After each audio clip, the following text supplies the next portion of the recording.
नमस्कार दोस्तों, आपका स्वागत है एग्जाम क्रैक SS1 में। अगर आप ग्रुप डी, एनटीपीसी या रेलवे के किसी भी आने वाले एग्जाम की तैयारी कर रहे हो तो ये वीडियो आपके लिए बहुत ही महत्वपूर्ण होने वाली है, क्योंकि इस वीडियो में मैं आपको लाता हूँ रीजनिंग के इंपॉर्टेंट क्वेश्चन जो कि रेलवे की परीक्षाओं में सबसे ज़्यादा बार पूछे जाते हैं। जिस तरह क्वेश्चन इस पार्ट में दिए गए उसी तरह क्वेश्चन आपके एग्जाम में भी आएंगे। ये पार्ट नंबर 58 है। इससे पहले वाला पार्ट आपने नहीं देखे हैं तो हमारे चैनल की प्लेलिस्ट में जाकर जरूर देखना, क्योंकि सारे पार्ट बहुत ही इंपॉर्टेंट हैं। तो चलिए शुरू करते हैं आज की क्लास। तो आज है क्वेश्चन नंबर पहला। ये क्वेश्चन पहला आपसे इस क्वेश्चन कह रहा है कि भारत का नई दिल्ली से वही संबंध है जो चीन का यानी कि डैश से है। तो क्वेश्चन कहने का तो ये डैश लिखा है, इसके स्थान पर क्या आपको ये बताना है। तो ये आपको पता होना चाहिए कि जो भारत की राजधानी है वो क्या है, नई दिल्ली, यानी कि भारत की राजधानी है नई दिल्ली। तो चीन की राजधानी क्या होगी, यानी कि चीन की राजधानी क्या होगी। तो इस क्वेश्चन का राइट आंसर होगा ऑप्शन नंबर सी, बीजिंग, यानी कि चीन की राजधानी है बीजिंग। देखिए, जितने भी हमारे पड़ोसी देश हैं आपको उन सभी की राजधानियां याद कर लेनी चाहिए, क्योंकि इस तरह के क्वेश्चन आपके एग्जाम में आएंगे।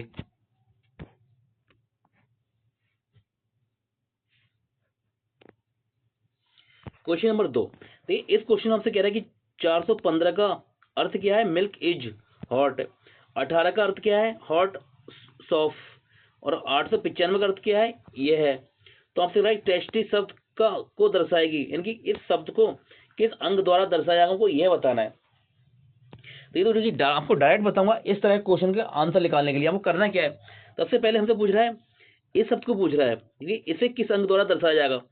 तो ये देखिए कहाँ लिखा है, तो आप देखेंगे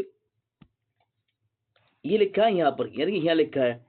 तो इसे कौन से अंग द्वारा दर्शाया जाएगा, इसे दर्शाया जाएगा 895। अब देखिए हमारे आंसर में या तो 8 हो सकता है, 9 हो सकता है, 5 हो सकता है। तो देखिए 3 लिखा है, ऑप्शन नंबर ए कट जाएगा। 6 लिखा है, ऑप्शन नंबर बी हमारा नहीं होगा। अब आप ये देखिए 9 8 कहीं और लिखे हैं क्या, बिल्कुल लिखा है। देखिए यहाँ 8 8 लिखा है और ये लिखा है मिल्क इज हॉट के लिए, लेकिन यहाँ ये शब्द नहीं मिल रहा। तो देखिए 8 भी हमारा आंसर नहीं होगा। इस तरह से राइट आंसर हो जाएगा हमारा ऑप्शन नंबर सी। बस आपको एग्जाम में इसी तरह से करना है। क्वेश्चन 5 से 10 सेकंड में आप बना लेंगे। अगर आप देखिए सिंपल तरीके से क्वेश्चन बनाने जाएंगे तो आपको काफी टाइम लगेगा।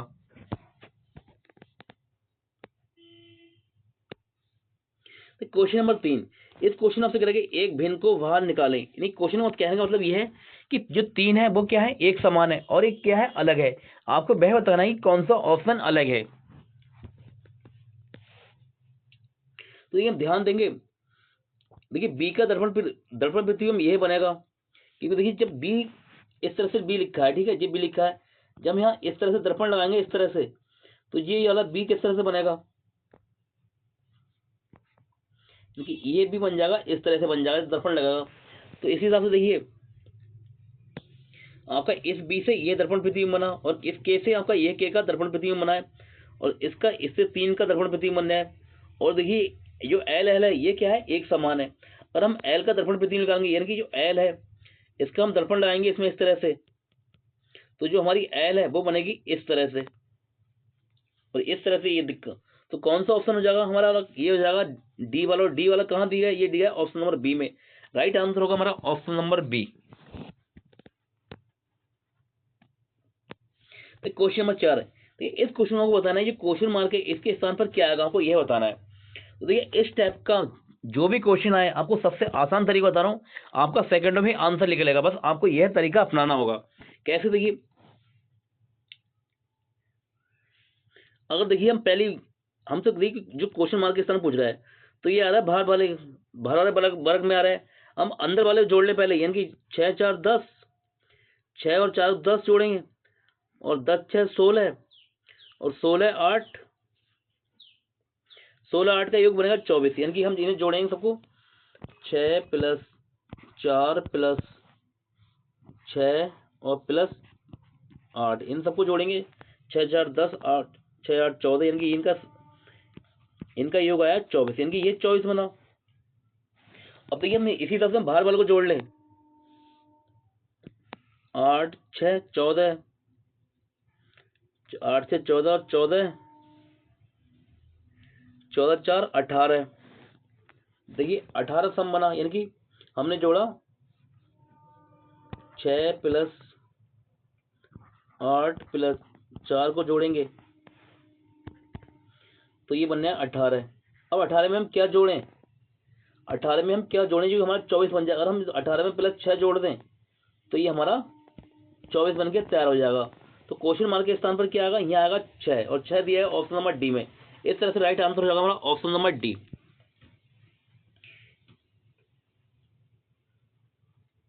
ठीक है, इस तरह से राइट आंसर हो गया हमारा ऑप्शन नंबर डी। एक तरीका तो हो गया क्वेश्चन करने का ये, और दूसरा तरीका हम देखो कैसे करेंगे। आप दूसरे तरीके से ऐसे करना है, और आपको इसी लाइन की संख्या को जोड़ना है तो इनका योग कितना, 6 4 10 8 18, इनकी इनका योग बनना है 18। अब देखिए हम इस लाइन की संख्या को जोड़े, इनकी 6 4 10 10 8 18, इनकी इसका भी योग बना 18। अब देखिए हम इस वाली लाइन को जोड़े, 4 और 8 12, 12 में इनका योग बना है 4 और 8 का योग बनना है 12, और 12 में हम क्या जोड़ें, यानी क्या जोड़ें कि हमारा 18 बन जाए। क्यों 18 बना है, इनका सम जो 18 बनने है, तो हम 12 में प्लस 6 कर देंगे तो ये हमारा 18 बनेगा। यानी कि यहाँ तो क्वेश्चन मार्क के स्थान पे क्या आएगा, ये आएगा 6। क्वेश्चन मार्क इस तरह से क्वेश्चन मार्क के स्थान पे आ जाएगा 6। और देखिए 6 और 6 4 10 और 18, यानी कि इनका सम जोड़ेंगे ना तो इन्हें बनेगा, ये 18 बनेगा। और देखिए इस तरह से हम जोड़ें 6 6 12 12 6 18, यानी कि इस तरह से हमारा 18 बन गया। ये हमारा दूसरा तरीका हुआ। इस तरह से क्वेश्चन का राइट आंसर हो गया ऑप्शन नंबर डी। पहले ही हमारा डी आया था और अब भी हमारा डी आया। देखिए ये इस टाइप के क्वेश्चन दो तरीके से बनते हैं, आपको मैंने दोनों तरीके सिखा दिए।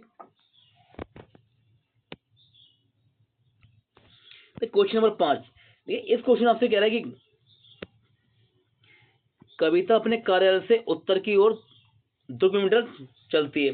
तो इस क्वेश्चन को हल करने से पहले आपको बता दूं मैं, आपको दिशाओं का ज्ञान होना बहुत जरूरी है। अगर आपको दिशाओं का ज्ञान है तो आपका इस टाइप का कोई भी क्वेश्चन गलत नहीं होगा। और आपको ये पता होना चाहिए कि बाएं किधर मुड़ते हैं, दाएं किधर मुड़ते हैं।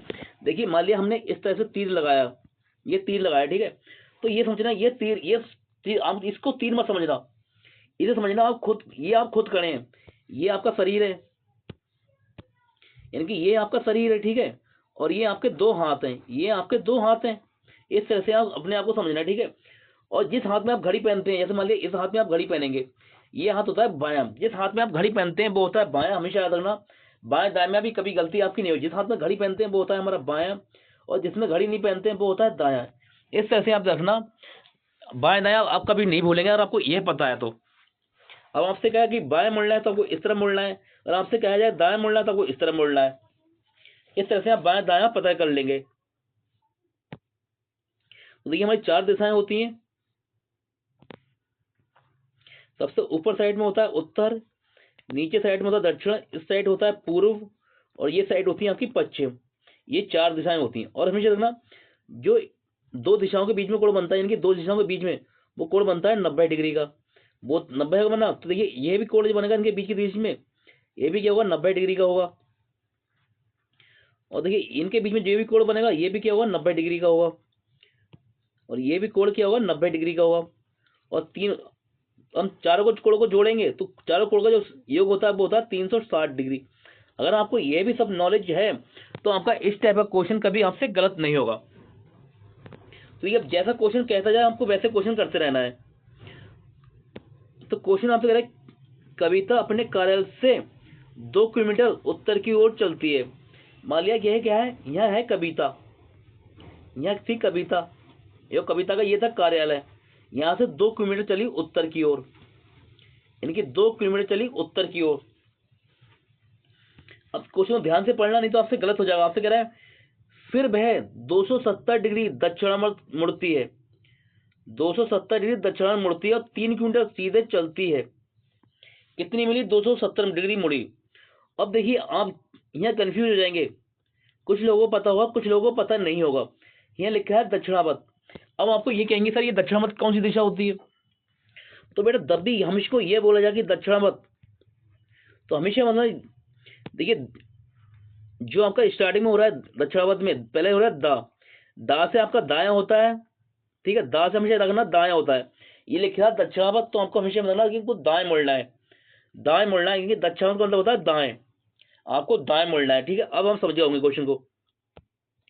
तो देखिए आपसे कह रहा है कि 270 डिग्री दक्षिणावर्त मुड़ती है, तो देखिए क्वेश्चन में वो जा कर रही है, वो जा रही थी सीधे, देखिए इस तरह से सीधी जा रही थी, वो सीधी जा रही थी।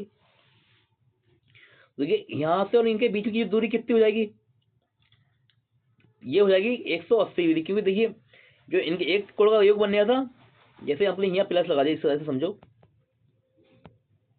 वो यहाँ पहुंची, ठीक है, यहाँ पहुंची, तो ये प्लस मान लो, वो सीधी जा रही थी यहाँ पहुंची, तो इस दिशाओं का जो मोड़ होगा वो कितना हो जाएगा 180 डिग्री, 90 90 90 ये हो जाएगा और 90 ये हो जाएगा और फिर 90 आपका ये हो जाएगा, क्योंकि 270 डिग्री हो जाएगा, ये हो जाएगा 270 डिग्री, 90 नंबर तीनों को जोड़ेंगे 3 जगह 90, तो हो जाएगा 270 डिग्री। तो ये यहाँ से मुड़ेगी यहाँ तक, इनकी यहाँ से यहाँ तक मुड़ के आएगी, क्या आएगी, अब वो आएगी यहाँ पर ही, तो अब वो जाएगी इस दिशा में, अब वो जाएगी इस दिशा में, ये हो गया 270 डिग्री हो गया दक्षिणावर्त, ठीक है। इस तरह से ही क्वेश्चन होगा, 270 डिग्री दक्षिणावर्त 3 किलोमीटर चलती है, कितनी जाती है, 3 किलोमीटर जाती है, यानी कि चल रही है 3 किलोमीटर इस दिशा में।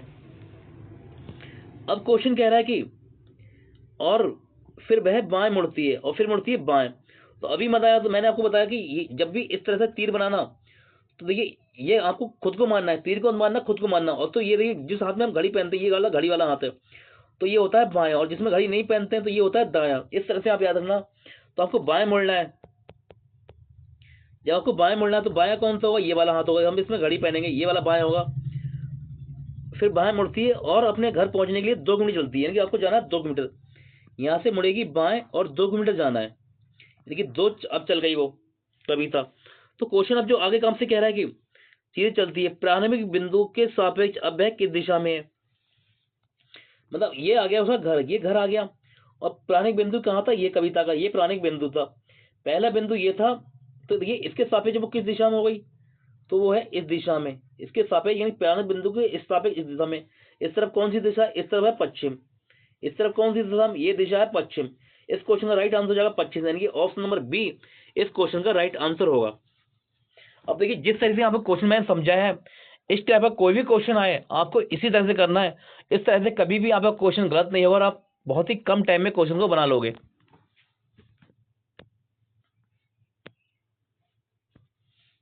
क्वेश्चन नंबर 6, इस क्वेश्चन आपसे कह रहा है कि प्रवीणा सुरेश की नानी है, यानी कि प्रवीणा क्या है, सुरेश की नानी है, सुरेश की माँ का प्रवीणा से क्या संबंध है।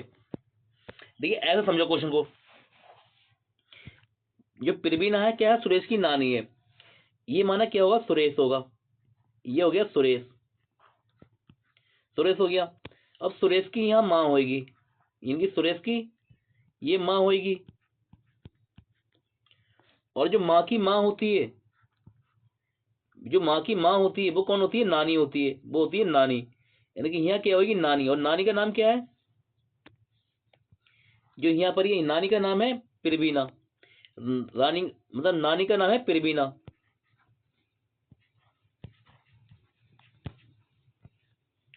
मतलब सुरेश ये हो गया। अब क्वेश्चन जो आपसे कह रहा है कि प्रवीणा सुरेश की नानी है, इनकी प्रवीणा सुरेश की नानी है, देखिए प्रवीणा की माँ, माँ और माँ की माँ कौन हो गई, सुरेश की नानी हो गई प्रवीणा। तो आगे क्वेश्चन कह रहा है कि सुरेश की माँ का प्रवीणा से क्या संबंध है। अब क्वेश्चन को देखो यहाँ समझो, यह है प्रवीणा की माँ, और माँ की मतलब प्रवीणा की माँ का नानी से क्या संबंध है, तो ये पूछ रहा है, तो वो प्रवीणा की कौन होगी, मतलब प्रवीणा जो होगी सुरेश की माँ की कौन होगी, माँ होगी, कौन होगी, माँ होगी। तो देखिए जो सुरेश की क्वेश्चन जो कह रहा है, सुरेश की माँ, यानी कि सुरेश की माँ का प्रवीणा से क्या संबंध है, प्रवीणा से क्या संबंध है, किसका, सुरेश की माँ का। तो देखिए प्रवीणा जो सुरेश की माँ होगी, प्रवीणा की कौन होगी, वो होगी पुत्री, यानी कि ये जो प्रवीणा की माँ है, ये सॉरी जो सुरेश की माँ है, सुरेश की माँ है वो प्रवीणा की होगी बेटी, यानी कि जो बेटी होगी प्रवीणा की, यानी कि पुत्री। इस क्वेश्चन का राइट आंसर होगा पुत्री, ऑप्शन नंबर सी इस क्वेश्चन का राइट आंसर हो जाएगा। देखिए इस तरह से क्वेश्चन देखिए बिना हल करे भी आप निकाल सकते हो क्वेश्चन को।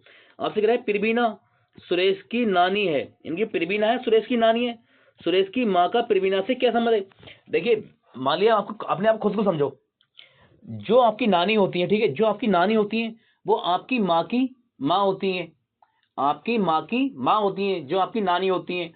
तो देखिए जो आपकी नानी है, आपकी माँ उनकी कौन हो गई? आपकी नानी की आपकी माँ कौन हो, मतलब जो आपकी नानी है, नानी की जो आपकी माँ है, नानी की कौन हो गई? वो हो गई पुत्री। यानी कि इस तरह से ही आप क्वेश्चन कर सकते हो। ऑप्शन नंबर सी इस क्वेश्चन का राइट आंसर हो जाएगा। बिना पेन चलाए भी आप किस क्वेश्चन को बना सकते हो। क्वेश्चन नंबर 7, इस क्वेश्चन आपसे कह रहा है कि आपको दिए गए निम्नलिखित शब्दों के लिए उचित बेनारेख रेखा चित्र का चयन करें। यानी कि आपको क्या बताना है? आपको दिए जूते, घास और मोबाइल दिए गए, तो आपको बनाना है इनका बेनारेख। देखिए जूते, ये मान लिया हमने, ये जूते हो गए,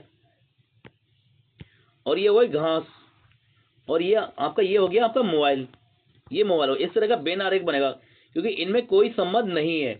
इनमें जूते, घास और मोबाइल में कोई संबंध, इस तरह से राइट आंसर हो जाएगा आपका option number A. Question number 8, देखिए इस क्वेश्चन को आप अच्छी तरह से समझ लो, क्योंकि इस टाइप के क्वेश्चन आपके एग्जाम में आने हैं, चाहे आप ग्रुप डी की तैयारी कर रहे हो या एनटीपीसी की तैयारी कर रहे हो। आपसे इस टाइप का क्वेश्चन आपके एग्जाम में नहीं बचेगा, 100% क्वेश्चन आना ही आना है इस टाइप का। तो देखिए ध्यान से समझना, क्वेश्चन आपसे कह रहा है के L M N O P और क्यू नामक 8 वकील एक वर्गाकार मेज के चारों ओर केंद्र की ओर मुख करके बैठे हैं। क्या है? एक मेज है,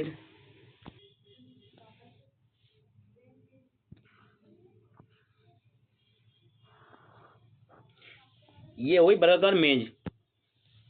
ये 4 लोग हैं, कुन्ने पे बैठे हैं, 4 लोग हैं कुन्ने पे बैठे हुए हैं, और बाकी 4 लोग क्या हैं? बीच में बैठे हैं। ये इस तरह से लोग बैठे हुए हैं, और सभी के मुंह क्या है? केंद्र की ओर है। ये जो बीच में केंद्र है, यहाँ पर ही इनके मुंह क्या है? केंद्र की ओर है। ये केंद्र हो गया, इनके केंद्र की ओर इनके मुंह है। अब देखिए क्वेश्चन बनाना शुरू कर दीजिए आप। तो क्वेश्चन में आपसे कह रहा है कि उनमें से 4 मेज के कोने पर बैठे हैं, जबकि अन्य 4 मेज की भुजाओं के ठीक मध्य में बैठे हैं। तो देखिए क्वेश्चन यहाँ से बनेगा, हम कह रहे हैं एल जो कि एक कोने पर बैठा है, यानी कि एल क्या है? जो कि एक कोने पर बैठा है, तथा एम के दाईं ओर ठीक बगल में बैठा है, इनकी एम के दाईं ओर ठीक बगल में बैठा है। तो हमने माना कि हमारा जो एल है, इनकी एल बैठा है इस कोने पे, एल बैठा है इस कोने पे, और ये किसके बगल में बैठा है? जो कि कोने पे बैठा है, और एम के दाईं ओर बैठा है, यानी कि एम के दाईं ओर बैठा है। तो ये एम का मुंह इस तरफ है, मान लिया एम हमारा यहाँ बैठा है, तो एम का मुंह इस तरफ होगा, तो एम का बायां कौन सा हो जाएगा? इस हाथ में घड़ी पहनेगा, तो ये वाला आपका एम का बायां होगा, दायां हो जाएगा इस तरफ। तो ये एम आपका यहाँ बैठ जाएगा, क्योंकि एम के दाईं ओर ठीक बगल में बैठा है। आपसे कह रहा है कि ठीक बगल में बैठा है, और आगे क्वेश्चन कह रहा है कि और एक एक बिकड़ में सामने बैठा है, और एक एक बिकड़ के सामने बैठा है कौन? हमारा एल। जो एल है हमारा, देखिए जो एल है हमारा, जो कि एक कोने पर बैठा है और एम के दाईं ओर ठीक बगल में बैठा है, और एक ही बिकड़ में, एक ही बिकड़वत सामने बैठा है। तो ये कहाँ बैठा होगा आपका? ये बैठा होगा यहाँ पर ही। तो देखिए ये क्या हो जाएगा? इनके बीच का जो हो जाएगा, ये हो जाएगा बिकड़, इनकी ये बिकड़ हो जाएगा, तो ये यहाँ का इस तरह से यहाँ बैठेगा, ये बैठ गया। फिर आगे क्वेश्चन कह रहा है कि क्यू जो कि एक कोने पर बैठा है, अब पता नहीं क्यू कहाँ बैठा है, हमें कोई मतलब नहीं है। आगे क्वेश्चन कह रहा है एम और के दोनों के बगल में बैठा बैठा था, यानी क्यू एक कोने पर बैठा था, और एम और के दोनों के बगल में बैठा था, यानी कौन?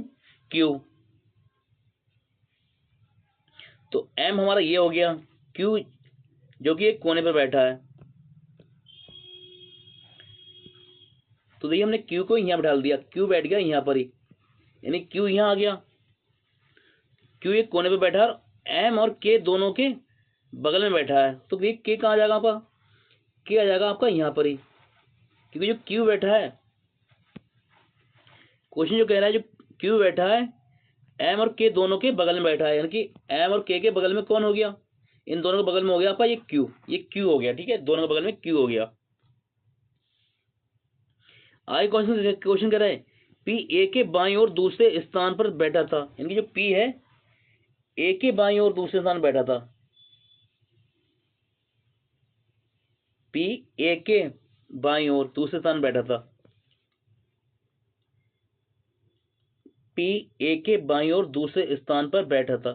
देखिए ए जब ये है, ए का मुंह होगा इस तरफ अंदर साइड में होगा, तो ए का बायां कौन सा होगा, घड़ी कौन से हाथ में पहना होगा, तो घड़ी पहना होगा इस हाथ में, तो ए का बायां कहाँ होगा, इस तरफ होगा, इस तरफ होगा। तो आपसे क्वेश्चन कह रहा है कि जो पी है, यानी जो पी है वो ए के बाईं ओर दूसरे स्थान बैठा है, ए के बाईं ओर दूसरे स्थान बैठा है कौन, पी। देखिए पहला और दूसरा ये होगा, तो पी कहाँ बैठेगा आपका, पी बैठेगा यहाँ पर इस कोने पे बैठ गया पी, क्योंकि पी ए के बाईं ओर दूसरे स्थान पर बैठा है, बिल्कुल बैठ गया। अब आगे आपसे क्वेश्चन कह रहा है कि एन एम के बिगड़ता सामने नहीं बैठा है, जो एन है एम के बिगड़ता सामने नहीं बैठा है, एन एम के बिगड़ता सामने बैठा है, यानी कि जो एन है एम के सामने नहीं बैठेगा, यानी कि जो एन है, जो एन के सामने, देखिए एन जो है एम के सामने नहीं बैठेगा, तो एन आपका यहाँ नहीं होगा, ठीक है, एन आपका यहाँ नहीं आएगा क्योंकि ये बिगड़ता सामने है। तो एन कहाँ जाएगा, एन आ जाएगा आपका यहाँ पर ही, एन आ गया ये।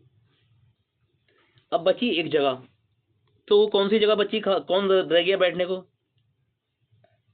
अब रह गया आपका बैठने के लिए रह गया ओ, तो ओ आ गया आपका ये। देखिए 8 लोग आप बैठ गए, ठीक है। अब क्वेश्चन जो कह रहा है आप उसे पढ़ो ध्यान से। क्वेश्चन कह रहा है कि कौन सा वकील के बाईं ओर दूसरे स्थान बैठा है, यानी कि कौन सा वकील के बाईं ओर दूसरे स्थान बैठा है। देखिए के बैठा है यहाँ पर, ध्यान से देखना, के बैठा है यहाँ पर, और के का मुंह है अंदर साइड में। जब के का मुंह अंदर साइड में है तो के का बायां कौन सा होगा, मैंने अभी बताया था कब, जब आप तीर बनाओ, तो ये तीर बनाया हमने, तो इसे तीर मत मानना, अपने आप को खुद को मानना। तो देखिए जब आप खुद हैं तो घड़ी कौन से हाथ में पहनेंगे, आप घड़ी पहनते हैं इस वाले हाथ में, ये हो जाएगा आपका बायां। जब ये बायां होगा, ये वाला हाथ बायां हो जाएगा आपका। तो आपसे कह रहा है कि के बाईं ओर दूसरे स्थान पर कौन बैठेगा। तो ये पहले स्थान पर कौन है, ए है, यानी के बाईं ओर पहले स्थान पर कौन है, ए है, और दूसरे स्थान पर कौन हो जाएगा, दूसरे स्थान पर हो जाएगा ओ। इस क्वेश्चन का राइट आंसर हो जाएगा ओ, यानी कि ऑप्शन नंबर ए इस क्वेश्चन का राइट आंसर होगा। देखिए हमने क्वेश्चन को बहुत ही प्यार से पढ़ा और बहुत ही आसानी से क्वेश्चन को बना लिया। और देखिए इस टाइप का कोई भी क्वेश्चन आपके एग्जाम में आए, आपको जल्दबाजी मत करना, प्यार से करना, क्वेश्चन आसानी से बना लेंगे।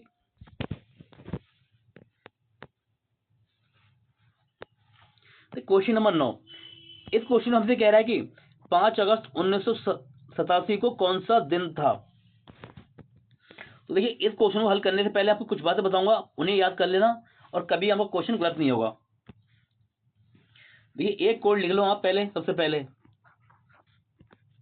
5310।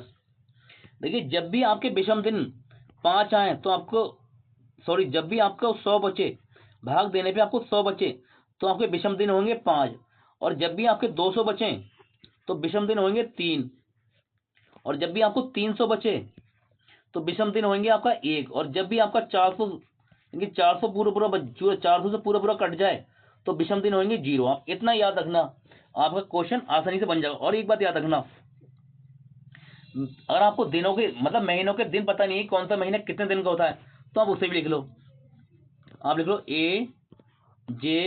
AJSN। देखिए ए से होता है अप्रैल, जे से होता है जून, एस से होता है सितंबर, एन से होता है नवंबर। ये 4 महीने होते हैं, अप्रैल, जून, सितंबर, नवंबर, ये 4 महीने होते हैं 30 दिन के। और बाकी सारे महीने आप 31 समझना, सिर्फ फरवरी छोड़ के। बाकी सारे महीने होंगे आपके 31 को, सिर्फ फरवरी छोड़ के। फरवरी क्या होगी, एक नॉर्मल ईयर में फरवरी की होती है 28 दिन की होती है, और एक लीप ईयर में फरवरी की होती है 29 दिन की होती है, ठीक है। और देखिए ये बातें हो गई, आप ये आपने नोट कर लिया, इन्हें आप नोट कर लो, ठीक है। और फिर देखिए आपको जब भी होगा, जैसे आपका होता है मंडे का कोड होगा वो होगा 1, और फिर ट्यूजडे यानी कि सोमवार का कोड होगा 2, सॉरी ट्यूजडे नहीं, मंगलवार का कोड होगा 2, फिर वेडनेसडे यानी कि बुधवार का कोड होगा 3, फिर थर्सडे यानी कि बृहस्पतिवार, थर्सडे बृहस्पतिवार, इसका कोड होगा 4, और फिर फ्राइडे कोड होगा 5, और सैटरडे यानी कि शनिवार का कोड होगा 6, और आपका बचेगा संडे, और संडे का कोड होगा 0। इतना याद होना, ये सब कोड आपको याद कर लेना है।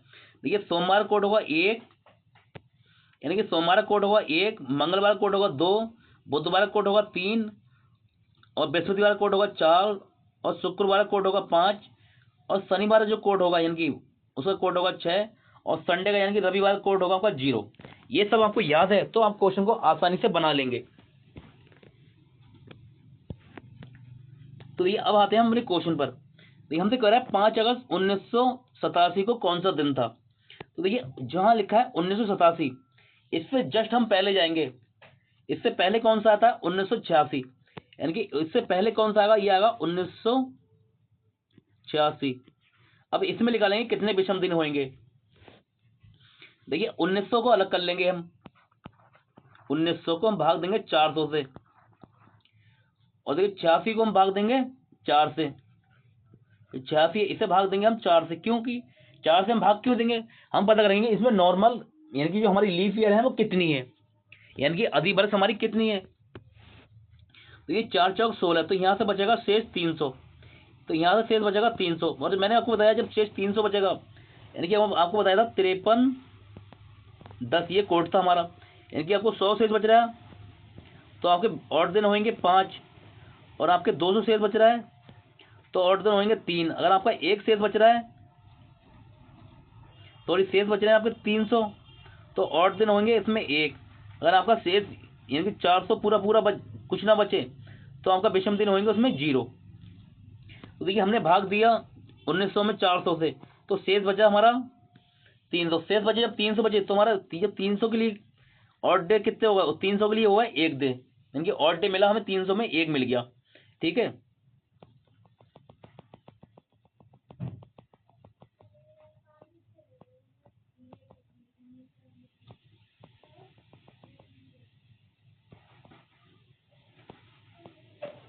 यानी कि 1900 में हमने भाग दिया 400 से, तो शेष बचा 300, और 300 के लिए यहाँ से मिला हमें ऑड डे मिला 1, यानी कि 1 मिल गया।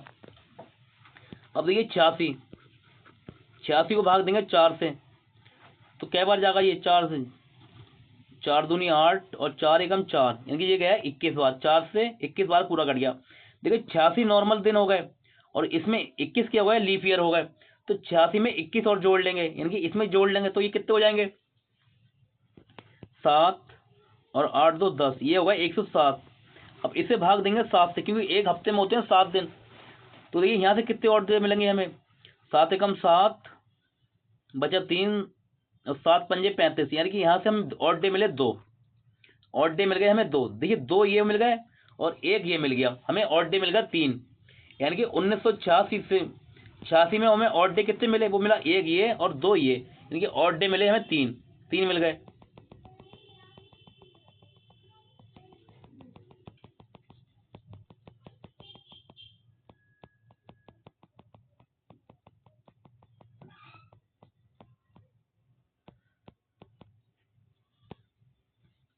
तो ये 1986 में हमें और डे मिले 3 और डे मिले। ठीक है, अब आते हैं वर्तमान में, यानी कि अब आते हैं 1987 में।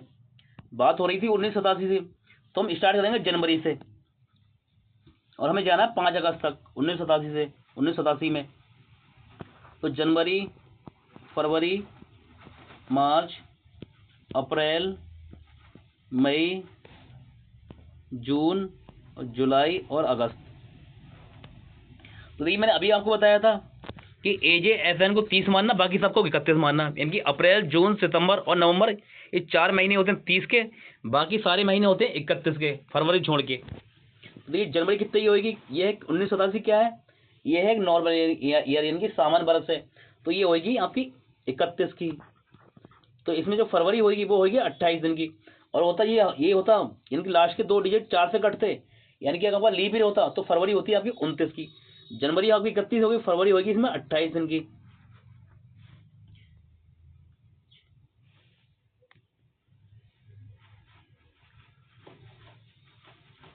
और जो अप्रैल है आपकी, ये भी क्या होगी 31 की होगी, सॉरी मार्च आपकी 31 होगी, अप्रैल होगी 30 की, और मई भी आपकी 31 की होगी, जुलाई आपकी 31 की होगी, और जून कितनी होगी, ये 30 की होगी, और 5 अगस्त तक हमें जाना है, यानी कि 5 अगस्त तक हमें जाना है।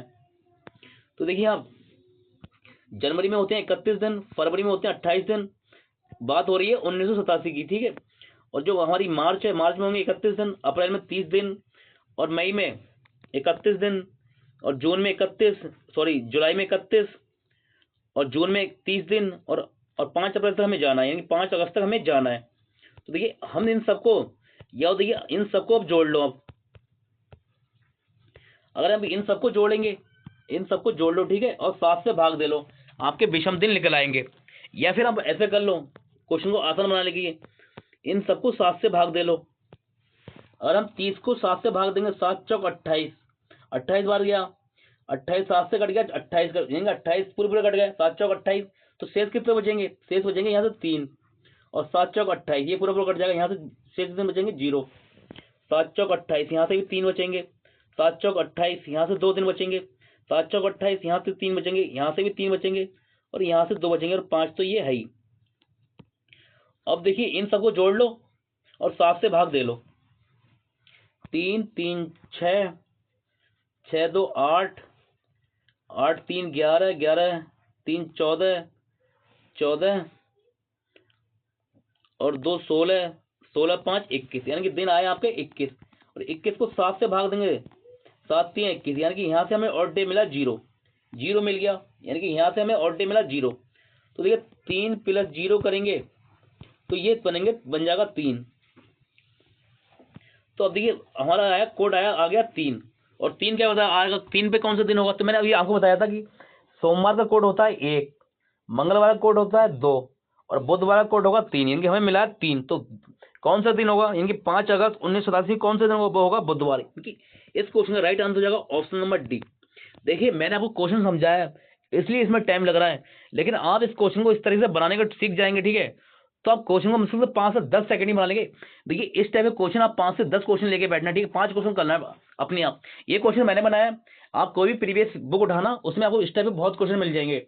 आप 5 क्वेश्चन खुद से बनाएं, फिर देखना आप जब 5 से 10 क्वेश्चन बना लेंगे तो आप इस तरह कोई भी क्वेश्चन आए आप 5 से 10 सेकंड में ही बना लेंगे। क्वेश्चन नंबर 10, इस क्वेश्चन हमसे कह रहा है कि नीचे दी गई आकृति में कितने त्रिभुज हैं। हमसे पूछ रहा है कितने त्रिभुज हैं। तो देखिए मैंने आपको बताया था, देखिए जो लोग मुझसे लगातार पढ़ रहे हैं, मैंने आपको बताया था जब भी आकृति इस टाइप की बने, इस टाइप की आकृति हो, तो आपको गिनना क्या है, इनमें नंबर देना 1 2 3 और 4। ये इनमें नंबर दिए 4, 4 को कर देना 2 से गुणा। तो इसमें कितने त्रिभुज बनेंगे? 4 दूनी बना 8, यानी कि इस आकृति में बनेंगे 8 त्रिभुज, इसमें बनेंगे 8। तो देखिए आप इन्हें नंबर दे लो 1 2 3 4, और 4 दूनी 8, यानी कि इस वाली आकृति से हमें मिले, यहाँ से हमें मिल गए 8 त्रिभुज, 8 मिल गए। तो देखिए 8 यहाँ से मिले, तो ये भी सेम आकृति, यानी कि 8 हमें यहाँ इस वाली आकृति मिल जाएंगे। 8 ही हो गए, 8 ही हो गए, और कहाँ बनने देखिए आप, अगर थोड़ा सा आप ध्यान देंगे तो दोनों आकृतियों को मिलाकर भी त्रिभुज बनने हैं, दोनों आकृतियों को मिलाएंगे। तो ये यहाँ से इन 2 आकृतियों को मिलाएंगे, यानी ये 2 आकृतियों को, तो एक त्रिभुज आपका ये बनेगा, और मिलाएंगे देखिए यहाँ से आप इस वाली आकृति को, दोनों आकृतियों को इस तरह से, तो एक त्रिभुज आपका ये बनकर तैयार हो जाएगा। यानी कि 2 यहाँ से निकले, और 8 8 16, यानी कि 8 + 8 और +2, ये इसमें त्रिभुज बनेंगे 18, यानी कि ऑप्शन नंबर ए इस क्वेश्चन का राइट आंसर हो जाएगा। ये थे आज के हमारे इंपोर्टेंट क्वेश्चन। अगर आपको हमारी वीडियो अच्छी लगी हो तो वीडियो को लाइक शेयर कमेंट जरूर करें। अगर आप हमारे चैनल पर नए हैं तो हमारे चैनल को सब्सक्राइब करें इसी तरह की वीडियो पाने के लिए। मिलते हैं आपसे अगली क्लास में, तब तक के लिए नमस्कार।